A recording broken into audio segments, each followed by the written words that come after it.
자, 주식하는 분들이 매도를 할 때 어려움을 많이 느끼는데 아쉽기 때문에 그래서 어려워하는 측면들이 분명히 있는 것 같아요. 괜히 팔았다가 더 올라가면 아쉬워질 것 같아서 못 팔기도 하는 거고요. 또 그렇다고 해서 딱 팔았는데 떨어지면 괜히 팔았네 하고서 또 아쉬워지는 거잖아요. 그러니까 그 아쉬운 감정 때문에 결단을 내리기도 참 어렵고, 결단을 내려봤자 나중에 후회만 하게 되고, 그런 측면들이 있단 말이에요. 그래서 결국은 공부를 열심히 해서 좀 덜 아쉬운 결과를 만드는 그런 매도를 하고 싶다라고 그렇게 생각을 하지만, 가만히 생각해 보면 주식을 잘하는 사람이라고 해서 매도를 하면서 안 아쉬울 수는 없는 것 같거든요. 결국은 그래서 우리가 그런 얘기도 많이 듣잖아요. 아쉬움을 남긴 채 매도해라. 아쉬운 거 그거 없애면서 하려고 그러면 안 된다. 솔루션이라고도 할 수 없는 그냥 이런 얘기를 듣고 끝난단 말이에요. 오늘은 매도를 하는 데 있어서 있잖아요. 세 가지 측면에서 좀 구분을 해가지고 직접적인 솔루션을 드려볼까 합니다. 당연히 아쉬운 건 아쉬워요. 그거는 이제 받아들인다고 쳐요. 그런데도 불구하고 뭔가 잘 안 되는 데는 이유들이 있거든요. 이걸 세 가지로 진단을 해봤으니까 한번 잘 들어보시면 여러분들 매도 습관을 바꾸고 더 나아가서는 주식을 전반적으로 조금 더 잘하게 되는데 도움을 받을 수 있을 거라고 생각이 듭니다. 네, 케이스를 일단 좀 나눠봤어요. 각자 케이스가 조금씩 다를 테니까 제가 생각할 때 대표적인 케이스라서 구분을 해봤고요. 첫 번째가 이런 거죠. 포지션을 기본적으로 개판 쳐놨는데 아쉬움 느끼는 사람들, 이분들한테 필요한 솔루션은요, 뻔한 얘기 같겠지만 포지션 자체를 잘 잡아야 된다. 아쉬움은 중요하지 않다. 일단 이 얘기를 하고 싶고요. 어찌 보면은 가장 정석적인 기본기 잘 지켜야 된다라는 얘기일 수도 있습니다. 예를 들면 어떠한 이유로든 간에 나는 매매를 16,000원에 했어. 그러고 나서 그냥 그러고 있었는데 이런 흐름이 나온 겁니다. 자, 그러면은 이거 단순 예시인데 여기서 나는 포지션 하고 있었는데 오늘 흐름에서 고점 부근일 때 굳이 따지면 약손실 또는 약보합 부근일 거예요. 그러니까 마이너스 조금 나는 정도, 마이너스 1% 아니면 마이너스 0. 몇 프로, 많아봤자 마이너스 1. 몇 프로, 고점 기준에서 그런 상태일 거예요. 그때 어떤 생각이 들까? 아, 이만큼 눌렸는데 이제부터 시작이지. 그러면서 여기서 쭉쭉 올라가는 희망회로가 돌아가고 거기에 대한 아쉬움, 그리고 내가 여기서 매도를 하면 물량 다 뺏기는 거고 이거 나 못 먹지, 그럼 너무 아쉬워서 배 아파 죽을 것 같은데, 막 이런 생각들이 들 수 있는 그 시점이 있어요. 이때 내 포지션부터 점검하자. 포지션 자체가 불리한 상태일 때는 아쉬움이라는 그 감정 자체는 사치다. 필요 없다. 예를 들면 이거는 이럴 수 있을 것 같아요. 여기서 매수를 한 이유를 생각해 보게 되면은 뭐 눌림목이라든가 지지 이런 거 생각해서 매수했을 수는 있을 것 같아요. 근데 무너졌죠. 무너진 이후에 포지션 재정비도 없었다라고 가정하게 되면은 이미 이 흐름 속에서 내 포지션은 불리해진 거예요.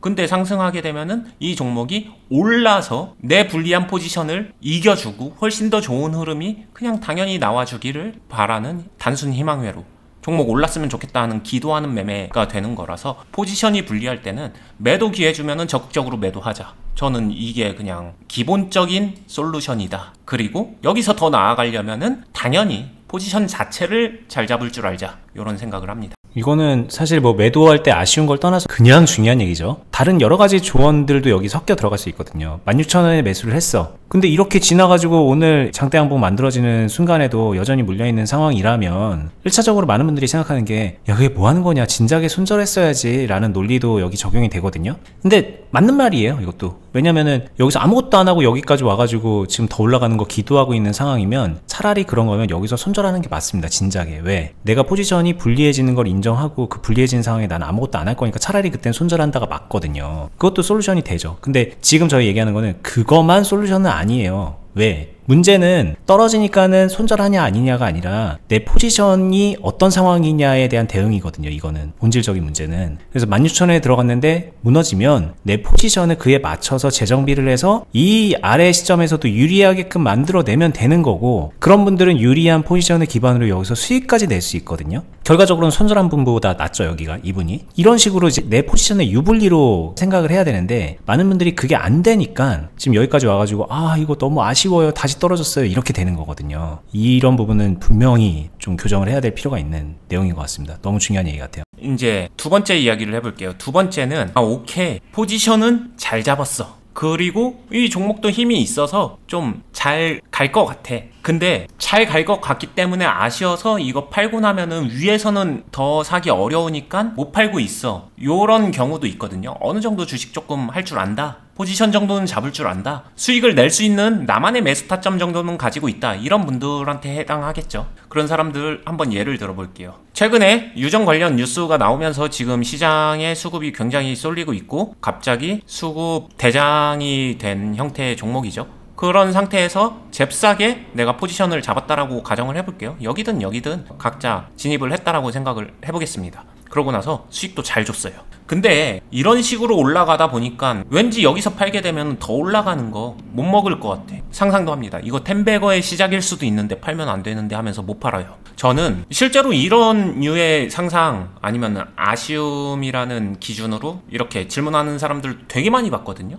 이분들한테 진짜 필요한 솔루션은 일단 첫 번째, 매도는 생략하지 않는다. 다 매도해야 된다를 말하는 건 아니에요. 매도할 건 해주세요. 수익은 챙길 수 있을 때 챙겨두는 게 좋습니다. 다만 그 양과 템포를 조절하면서 하면 됩니다. 내가 어느 정도를 홀딩할 수 있을까를 정하고서 그만큼 남기면서 판다라고 보시면 돼요. 그것까지는 다 해요. 그러고 나서 이제 홀딩을 자연스럽게 하죠. 홀딩을 하고 지켜봅니다. 지켜보면서 요 사람들은 아쉬움하고 무관하게 이 행동 자체가 리스크를 조금 더 짊어진 거거든요. 포지션 잘 잡고 수익을 잡고 있으니까 그걸 토대로 이제 좀 더 공격적인 어떤 행동을 하는 거예요. 홀딩도 그 연장선입니다. 그러면은 이 사람들은 반드시 어디서 끝맺음을 할 것인가를 알아야 돼요. 근데 이 끝맺음의 기준은 뭘까? 많은 사람들이 종목이 어떻고 저떻고 5일선 건드리면 아니면 이평선 깨지면 아니면 추세가 깨지면 아니면은 캔들이 어떤 모양의 캔들이 나오게 되면 등등의 각자의 기준점을 가지고도 있는 것 같아요. 근데 저는 그런 것들 활용할 거 다 알아서 활용해도 상관없는데 제일 중요한 거는 내 포지션이 뭉개지면 익절한다. 이 원칙을 가지고 있는 게 필요하지 않을까 생각을 합니다. 나의 포지션의 유리함이 상쇄되거나 희석되거나 없어지는 그런 시점에는 익절을 해줘야 되지 않겠냐. 네, 공격할 때, 공격을 결정할 때 나는 유리함이 상당했었을 거예요. 근데 그 유리함이 좀 희석되면서 사라지는 시점이 있어요. 그때는 포기해야 된다. 공격했지만 실패한 거 그냥 받아들여야 된다. 이 종목에서는 이런 흐름이겠죠. 오늘도 더 갈 것 같았지만 실제로 더 갔죠. 더 갔지만 빠졌잖아요. 빠지면서 꼬꾸라지고 있잖아요. 이렇게 변화되게 되면 이 과정에서 나의 유리함은 분명히 변화될 건데 변화됐었을 때 어디서 끝낼 건지를 좀 생각하자. 이게 제가 매매 포지션 잡을 때 손절 라인은 안 잡는데 이 공격을 할 때 익절 라인을 잡는 것 중에 하나인 것 같아요. 얼마로 딱 정해놓는다기보다는 내 포지션이 이제 더 이상 공격하기 조금 애매한데 느껴지면은 바로 익절을 해버리면서 그러면 그 익절을 할 때 당연히 여기서도 고가 28,000원 부근에서도 더 갈까봐 안 팔았는데 실제로 매도하는 거 만약에 24,000원 이런 데서 매도했다라고 하면은 벌써 4,000원 차이잖아요. 그럼 10% 이상 차이인데 결과적인 이 갭 차이 때문에 아쉬움이 클 수 있는데 이거는 당연히 받아들여야 된다라고 생각을 합니다. 이게 이제 첫 번째 케이스는 사실 아쉬움의 근본 원인 자체가 애초에 뭔가 좀 잘못되어 있기 때문에 앞단에서 문제 해결을 찾았다면 이런 경우는 잘하고 있는 와중인 거죠. 그리고 앞에서 포지션 잘 잡았다는 그런 가정이 깔려 있는 분이니까 어쩌면 잘하는 분일 수 있어요. 근데 아쉬워. 이 아쉬움이라는 거는 그때는 헷갈리면 안 될 것 같아요. 내가 못했으니까 아쉽다라고 생각하면 안 되죠. 이건 오히려 잘하고 있는 와중에 만들어지는 상황적 아쉬움이라는 거고 그 아쉬움은 사실은 이런 아쉬움을 많이 만나면 만날수록 본인이 잘하고 있다고 해석할 수도 있는 거겠죠. 이거는 그러니까는 어떻게 보면 솔루션이 여러분들이 어디선가 한번 들어봤을 법한 매도할 때 아쉬운 건 당연한 거야. 그 얘기가 이런 분들한테는 되게 중요하게 생각해 볼 얘기인 거죠. 네. 그렇다고 해서 아쉽지 않게 뭐 28,000원에서 기가 막히게 매도했으면은 잘한 걸까? 근데 그거는 그래봤자 저거 아쉬워서 못 파는 거거든요. 저때 팔아도 아쉬운 거고 아쉬워서 못 팔았다 뭐 이렇게 이어지는 얘기이기 때문에. 그쵸. 근데 또 설령 그걸 팔았다고 하더라도 아쉬움이 채워질까 등등의 어디서 팔든 간에 결국에 아쉬움은 남는다. 그냥 이거를 명확하게 인정하고 이해하고 받아들일 준비가 되어 있으면 되는 것 같아요. 저희가 이제 사실 아쉬움은 되게 당연한 겁니다라는 말 저희도 많이 하고 싶거든요. 근데 그 대상이 아무한테나 그런 얘기 못해요. 그러니까 뭔가 되게 잘못하고 있는 분한테 아쉬운 건 당연한 거예요 이러면 그것도 이상하잖아요. 근데 이런 분들한테는 좀 명확하게 해줄 수 있는 얘기 같다는 생각이 듭니다. 네. 그리고 동일하게 유전주인데 매매하면서 아쉬움이 남는 세 번째 다른 케이스를 한번 얘기를 해보겠습니다. 동해 유전과 관련된 호재 뉴스를 지금 들었다라고 가정을 해볼게요. 약간 타이밍적으로 놓고 보게 되면 조금 늦게 든 겁니다. 근데 내가 늦게 들은 건지 몰랐어. 그래가지고 어찌됐든 매매를 하려고 했고, 그래서 매매를 했는데 빠져버린 겁니다. 본인이 생각할 때는 이렇게 강한 시세가 나왔지만 그럼에도 여전히 강력한 호재 아니면 수급, 테마 이런 걸 가지고 있다고 해서 더 갈 거라고 생각을 하는 거죠. 시작점에서는 단기 급등처럼 보이지만 이걸 이겨내고 정말 엄청난 급등을 보인 그런 거를 기대하면서 지금 이 호재 뉴스의 힘은 내가 생각할 때는 이 정도야 하면서 포지션을 잡은 건데 조정이 된 거죠. 근데 나는 여기서 매도하기는 아쉬워. 이 테마가 너무 강력한 것 같거든. 이런 생각으로 섹터, 산업 또는 테마의 힘 이런 거 파워를 믿고서 아쉬워서 매도 못하는 사람들도 있다고 생각을 하거든요. 왜냐면 분명히 좋은 종목이라고 스스로 생각하기 때문에. 저는 이런 사람들한테 주고 싶은 솔루션은 일단 그 생각 당장 뜯어 고쳐야 된다라고 생각을 합니다. 그럼 이건 애초에 뭔가 완전히 잘못 주식을 하고 있다에 가까운 거겠네요. 제 기준에선 그래요. 왜냐면은 이게 단기, 단타, 트레이딩의 관점에서 보든 아니면 장기 투자의 관점에서 보든 둘 다 별로예요. 잃을 때 크게 잃고 먹을 때는 잘 못 먹고 막 되게 애매모호한 지는 시합을 많이 하게 될 것 같아서 일단 그 습관 당장 고쳐야 되지 않나라고 생각을 합니다. 이게 너무 보편적인 방법인데 사실 아까 이제 첫 번째 케이스, 두 번째 케이스는 그래도 뭔가 좀 체계를 갖고 하려고 하는 분들이에요. 따지고 보면은. 근데 이 세 번째 분들은 그냥 되게 대다수의 분들의 주식하는 분들의 심리거든요. 언제든지 좋은 거엔 들어간다라는 마인드가 있기 때문에 인기 없을 때는 관심 없다가 인기 생기면 들어가고 거기에 이제 되게 많이 의미를 부여하게 되는 거거든요, 이게. 그럼 제가 그거를 매매적인 거 하나씩 얘기를 하고 솔루션까지 한번 이어서 드려볼게요. 이거 인기 있을 때 들어간다, 힘 믿고 들어간다, 이 뉴스나 호재 상황에서 그 말은 기본적으로는 트레이딩 하겠다는 얘기예요.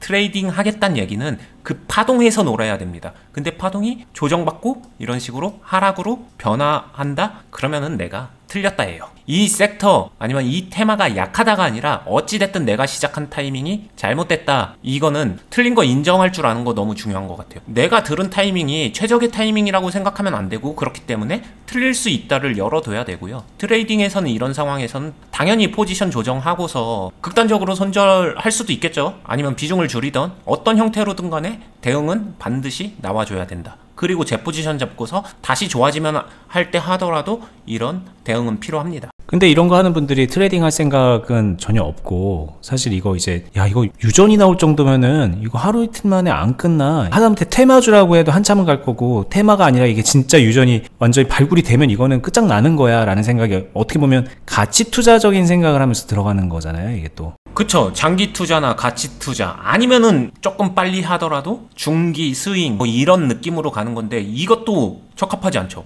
그러면은 왜 올라타는데? 스윙하는데 왜 올라타지? 애초에 그렇게 좋았으면은 먼저 매집해서 포지션을 잡아 놓던가 아니면은 그땐 관심 없었는데 나 이 소식 들어서 그래서 관심 생겼는데 하게 되면은 올라타는 게 아니라 여기서 그 이후에 조정 받을 때 이제 이거 식을 때 그래도 나 이거 괜찮아 하면은 그때 이제 포지션 잡고서 중장기로 쑥 밀고 들어가는 거거든요.